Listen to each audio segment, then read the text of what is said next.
Or would I lie to you? He's got an ology. It's David Baddiel. That deserves an apology. It's Maureen Lipman.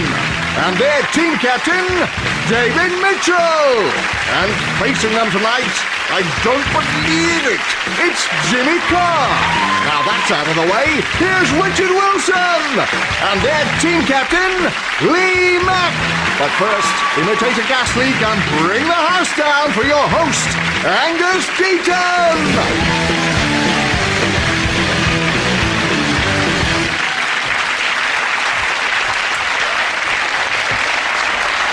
Good evening and welcome to Would I Lie to You, the show with more fibs than Pinocchio updating Jonathan Aitken's Wikipedia page. Of course, the most common place to lie is on a CV, and I should know, speaking as NBC's leading weatherman for the past 12 years. And people have a tendency to try and appear more intelligent by claiming to have read books they haven't read, or in the case of Jordan, to have written books they haven't read.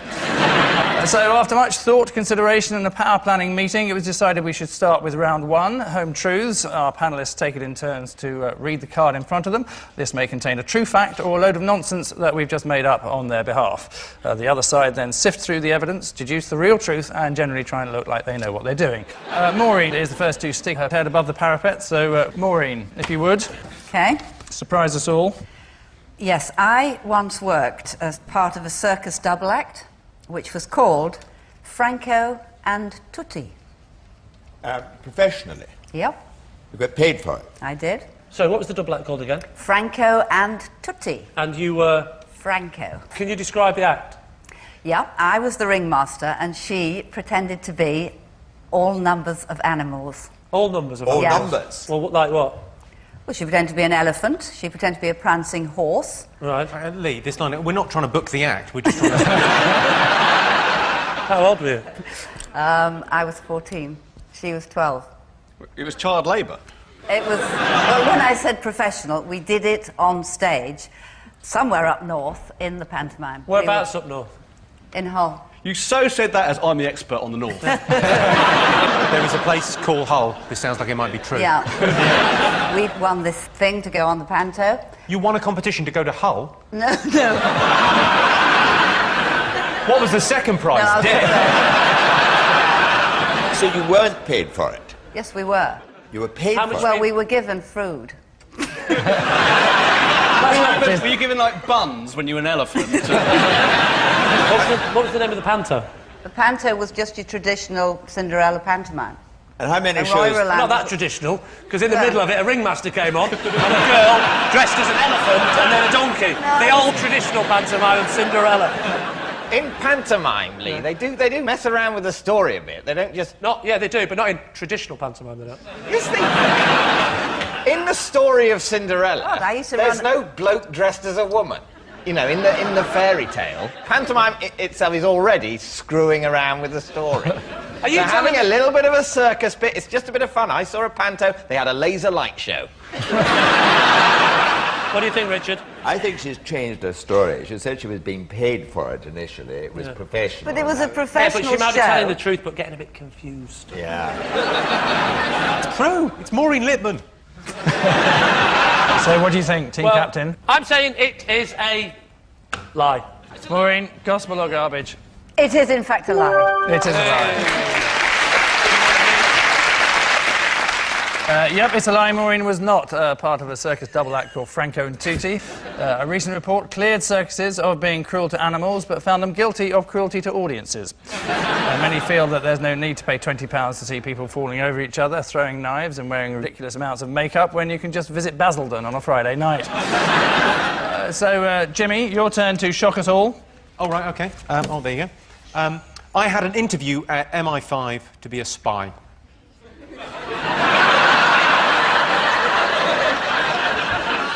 Where's MI5, Jimmy? Where's MI5? Yeah. Well, it's on the South Bank now, but that building wasn't finished at the time.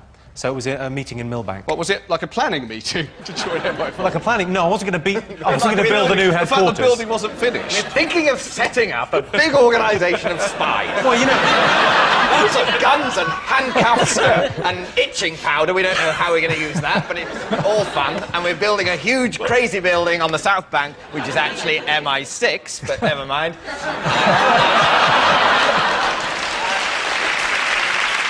Can I say I'm worried now that you know a bit much about it, and you really do seem like a spy, I think, because you're posh and a tiny bit gay, even though you're not. Well, hang on, David. I'll stop you there. Posh and a little bit gay. What are you talking about, man? This is like Spartacus. No, I'm posh and a little bit gay. You're the least posh and a little bit gay of anyone in the world ever, Lee. Fuck off, you pup. Yes, right. Jimmy, how do you get approached? How did you get approached for this I interview? got approached by an English tutor at Cambridge, and this guy, McKendrick, approached me and said, would you be interested? Kendrick? McKendrick. McKendrick? Or M for short. I thought you meant it was John McCririck approaching. He'd be a really bad spy. I'd say kill him when you get the chance! The thing is, Jimmy, if I'm right about you, you were a virgin until you were about 27, as far as I remember. 26. 26. And that was the last series of this show. Shall we not bring it up again? Here's the thing. This was your opportunity to pull. Jimmy, how much are we going to be paid for it? I don't think... Could get paid in sticky buns, Maureen. A sticky bun for every kill. Yeah. Would you been sent abroad? Well, don't you start. I'm having enough trouble with them. You're not even in this. What are you talking about? Jimmy, your attitude under interrogation is just a bit churlish, which, as a spy, it really shouldn't be, you know. The other interrogator starts asking questions and you go, are you in this? Was this during the Cold War? Yeah, I'm 50. You might be. Your hair's dyed, so... Fashion tips from the tramp.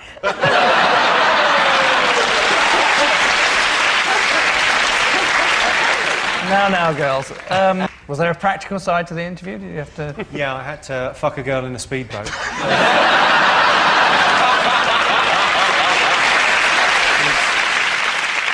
David Mitchell, what are you thinking as team captain? I think it's not true. OK, I'm torn, but both of my teammates think it's not true. You're tending towards... We'll go with that's a lie. OK, they're saying it's a lie. Jimmy, is that the truth? It's a lie. Can I just say, Jimmy, you've made that really hard for yourself. It says I once had an interview at MFI. Yes, well deduced. It is a complete lie. Jimmy did not have an interview at MI5 to be a spy. But these days, to be a successful spy, you need dedication, nerves of steel, and the ability to spot a radioactive teapot in a sushi restaurant. And lastly, David Baddiel, your intriguing information. I have snogged 2 of the Spice Girls. I don't think you've snogged 2 girls. Which 2, David? Which 2? Scary Spice and Sporty Spice, Mel C and Mel B. Well, that's a very... I put the Spice Girls in order, and no one starts with those 2. Was it together at the same time? Yes, it was. You snogged them both at the same time? That's clever. I don't like the word snog. What I say is I went to bed with 2 of the Spice Girls. As it was, obviously, I just snogged them, but I like to leave that What, did open. little David let you down? I think it's definitely true. No further questions.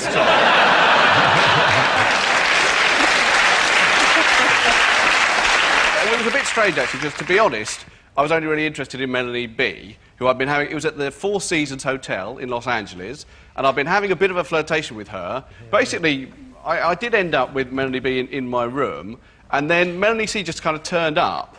I don't know why at all. I presume if you want to be my lover, you've got to get with my friend. I don't know. Right? But she did just turn up. And then I was sort of snogging them, and then the phone rang, and it was security. And the security said, we've had a lot of complaints about noise in your room. We're sending someone up to chuck you out.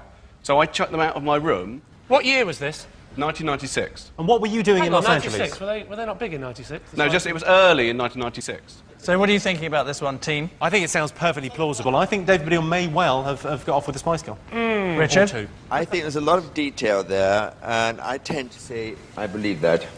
As opposed to I don't believe it. Lovely. Oh, who wasn't thinking it? Team captain. I think... I'm not going to lie. I think you're both wrong. David is a famous person. If he'd have snogged both Mel B and Mel C, it's not the first time he's talked about it. I would have read that somewhere. I'm going to say that he's lying and overrule you. Okay. Well, get Richard to say it. Get him to say I don't believe it. Go on. Oh, say it, Richard. Go on, ask him. Go on. It'll be my best thing ever. Please. Please say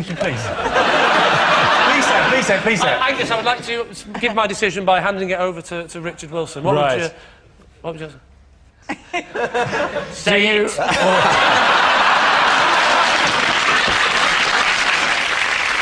Well, I've got a catchphrase as well, which is, I think you're a lying, scruffy bastard. OK. David, tell us all. It's true. You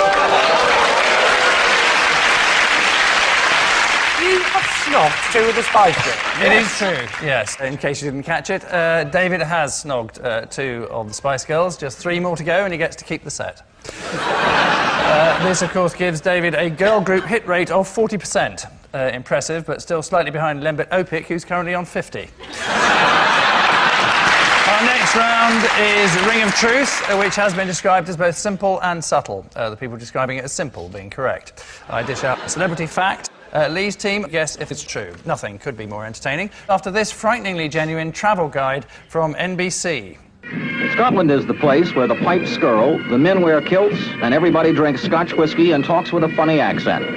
One of their traditions is fighting. Normally friendly, they can, when riled, fight and kill with anything from swords to sidearms. And the only thing certain is, they'll never bite you to death. Scots eat almost all the time, and they prefer something sweet. Ice cream or candy or pastries, anything with a high sugar content. They munch constantly. The national characteristic of Scotland is a moving jaw.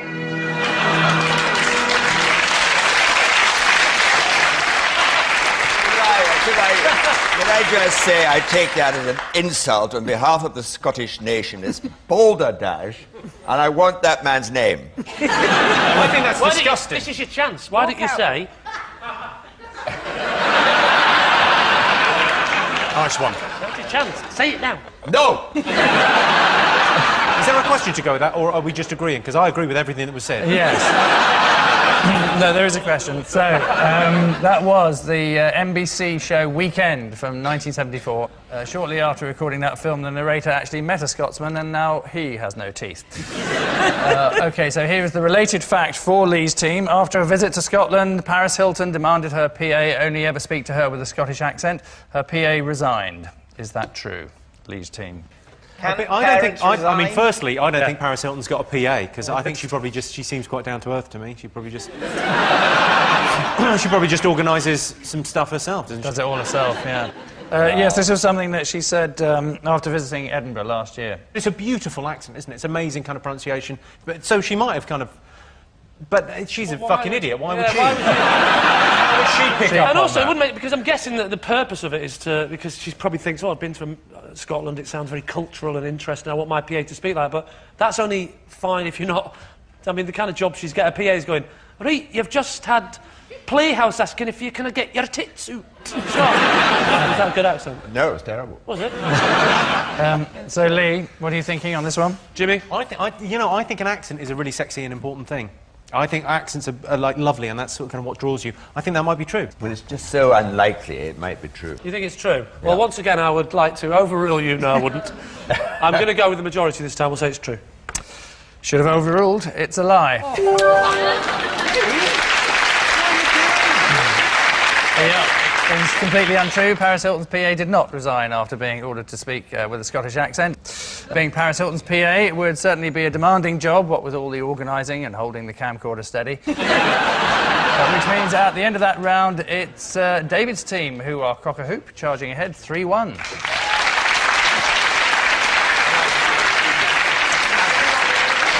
Our next round goes by the blatantly curtailed title of This Is My. Lee's team will each claim to have a connection with tonight's mystery guest. David's team has then analysed the 3 claims and sought the genuine wheat from the fraudulent chaff. So let's meet this week's special guest person, Della.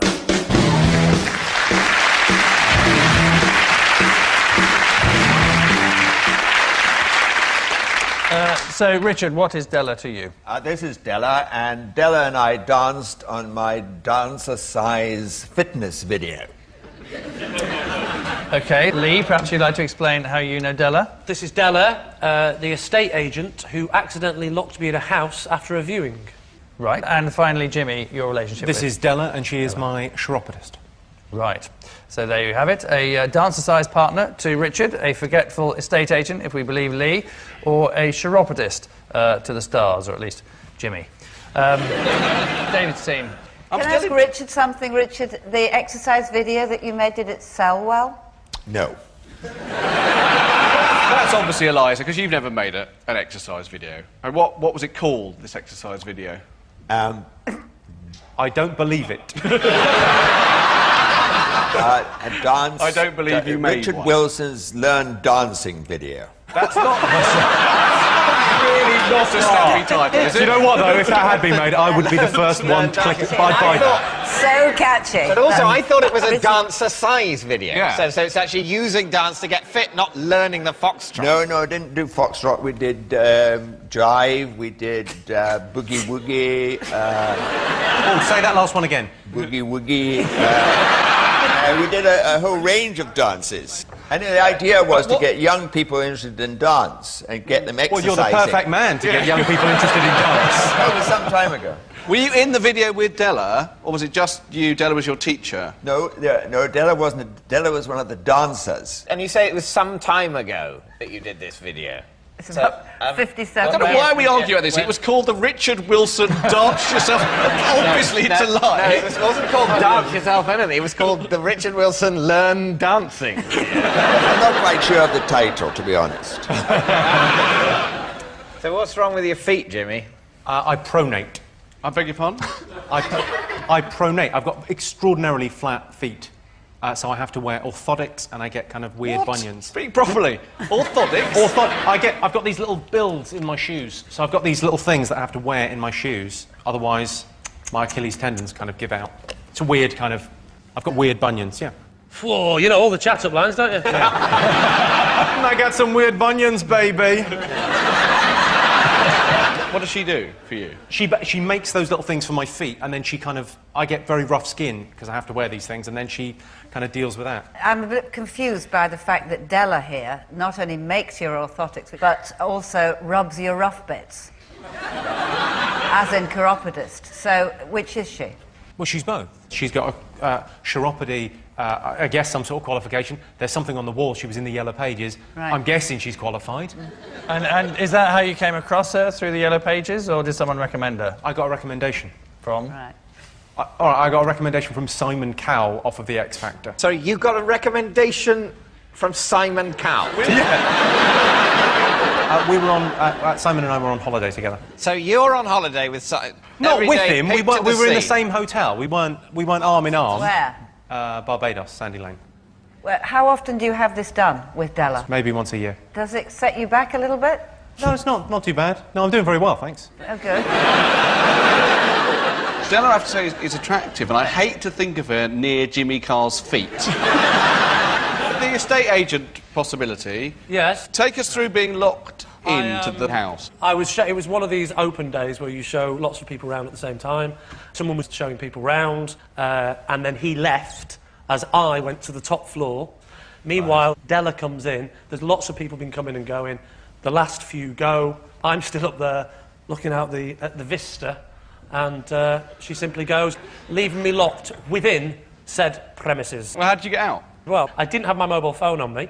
The phones in the house weren't working because it'd been empty for a while. I ended up going out through the Velux thing, the window in the attic, opened it, went down onto a flat roof next door, got down, and Bob's your uncle. What did you then do in order to get in touch with... There you are. I used a really bizarre technique. I went round to a estate agent and said, what the fuck are you doing locking me in? So I didn't end up getting the house. You didn't buy it? Somebody bid higher than me. So, you can either go for Richard's fellow dancer-sizer, Lee's careless property agent, or Jimmy's female foot specialist. We're not going... I don't think we're going for Richard's dancer-size video. And it could be. I hope it's true. Jimmy, that has definitely got something dodgy in his shoe there, and as well as his foot. And Lee's story is it's quite a full story. He's thought about He's given far too much detail, so therefore I think it must be true. I think it's Jimmy. You going with... I'll still go with Lee, and you're going with Jimmy. So you decide. I think it's Jimmy. OK, you're saying it's Jimmy. Well, perhaps Della would like to reveal her own identity. I dance with Richard in his dance.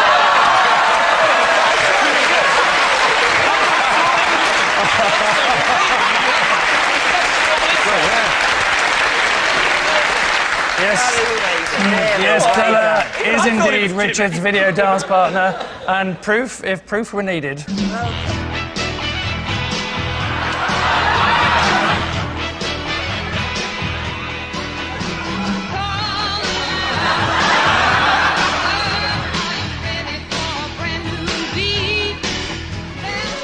When they told me you can relieve stress, tension, keep fit and learn to dance, I thought, I don't believe it. So, if you're in a club, at a party or at home, put on some music and dance away your cares.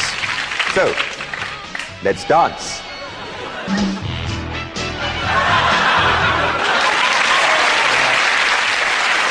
Congratulations to Della, and thank you very much for joining us.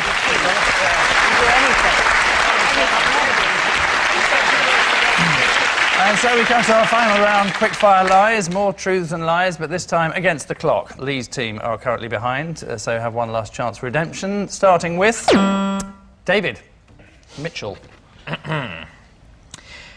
I used to buy my gran a chocolate orange every Christmas until I found 7 of them in a drawer at her house. That sounds like a chilling moment. What were you doing rummaging through your nana's drawers? What were you looking for? There's no bras in here. No bras in oranges. I've painted a horrible picture there, David. I can only apologise. I was fetching a packet of cigarettes for my grandfather. Wait a minute. Why does your granddad keep his cigarettes in your grandmother's drawer? It was... Pardon? Sorry, there's a glitch in the Matrix. There was... It was in their bedroom. He used to keep his cigarettes in an item of furniture called a tall boy. And I would go and... This was when I was sort of, I don't know, 11 or 12. I would go and fetch them for him so he didn't have to go upstairs. And I found at the back of the drawer these 7 chocolate oranges. Oh. What did you do after the discovery? Confront her. Shot her. No, I didn't do anything. I didn't buy her any more chocolate oranges. Did you not mention it to her? No. Were you devastated? I felt a bit bad. Yeah. Is this sounding convincing? I don't think it's true at all, because I don't think she'd keep them all lined up neatly in a drawer like some weird psycho horror film. You've watched some very tame horror movies. Oh, the row of confectionery! Some of them are out of date. What do you think, Richard? I say a lie. Jimmy? I think it's true. Well, I'm going for age and experience. I'm saying that I agree with Richard and say that that is a lie. I'm saying it's a lie. It is, in fact, a lie. Nice work, Mr. Wilson. Next, Lee. I have been attacked by a snake charmer and his snake. That seems unlikely, because a snake charmer doesn't need to attack you as well as his snake. If he's a snake charmer, he just goes and the snake attacks you. Why would he bother to attack you as well? Yeah, where did the encounter happen? It happened in Morocco. That was so said. First country with snakes in it that comes to my head. It happened in Morocco, in North Africa. What kind of snake was this? Did it have a flat-headed cobra or a... Well, I don't remember the name of the snake. Not the name. I don't want to know if it's called Betty or something.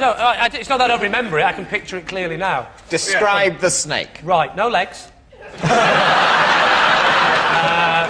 It seemed to be all tail. Yeah. Colour? What colour? I don't remember. It was a sort of greeny colour. Greeny colour Green, snake. a grass snake. They often charm the magnificent grass snake. Over a foot in length. No more fearsome reptile has ever been seen on the dusty streets of Morocco. Yeah, because what happened was a man ran at us with a snake, starts hitting us with this snake like that, and we all turn to each other and go, oh, what kind of snake is that? When were you in Morocco? What's going on? We went to Morocco, 1989. Who's we? You and... We, us three. Oh, three. Yeah, it was me and three friends. There's no point saying who, you won't know who they are. Why did the snake attack you? Because we were taking photographs. You know what, I don't need to know, you know what a photograph is. Richard, we were taking a photograph, right?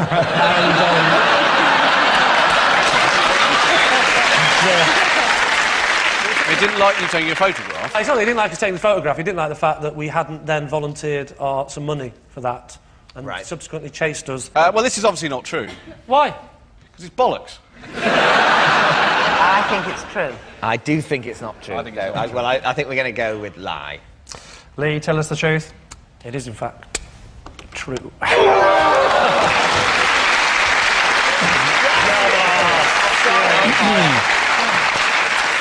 Next, David Baddiel.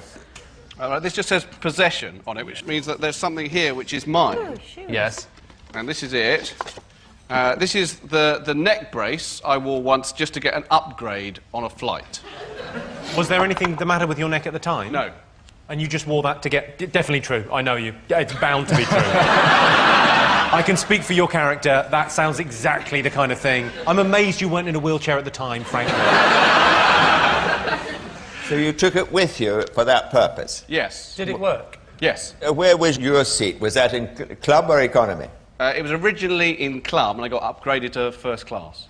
Could you just slip it on, just so that we can see I how can slip it on.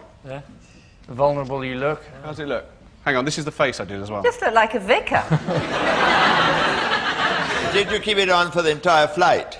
Yeah, I did. I was too worried. Did you take it off? Taking it off. What did you tell the stewardess was wrong with you? She didn't ask what was wrong What with about me. the person you were sitting next to? Didn't they ask what you'd done? It was a while ago now. I mean, Not I think the bloke they with did. plaster cast legs. There's nothing wrong with me either, mate. the whole of first class. I imagine there was a guy... Where's the toilets, mate? I imagine there was a guy... I think they did ask, and I think my story was that I'd got very bad whiplash from a car accident. So, Lee, what are you thinking? I don't know. I would have thought this was a lie, but what do you think, Richard? I think it's a lie. You think it's a lie? I think it's true. I think it sounds true to me. You think it's the truth? What do you think, Mr. Baddiel? No one's ever actually tried that tactic, have they? David, if you were us, what would you say? I would say it was a lie.